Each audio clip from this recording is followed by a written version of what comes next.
Hello বন্ধুরা, আজকে আমি চলে এসেছি salt lake Sushruta I foundation research সেন্টারের কিছু আপডেট নিয়ে।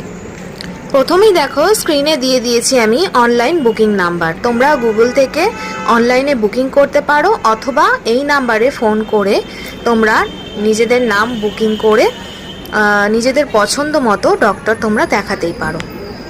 টিকিটের মূল্য মাত্র 50 টাকা, আগেও ছিল, এখনও তাই আছে। আর এখানে আমার মাকে আমি চোখের ওটিও করিয়েছি। আর এই ওটি করেছিলেন ডক্টর অস্মিতা রয়। উনি হচ্ছেন আমার পছন্দের ডক্টর। আর ওনাকে যদি তোমরা ভিজিট করতে চাও, তোমরা 1 মাস আগে ওনার নাম বুকিং করবে। আর সরাসরি চোখ দেখানোর পরে তোমরা এখান থেকে চশমা বানিয়ে নিতেই পারো। তবে কি জানো বন্ধুরা, এখানে এখন ডেন্টাল ডক্টরও বসছেন। এই নাম্বারে বুকিং করলে তোমরা কিন্তু ডেন্টাল ডক্টরও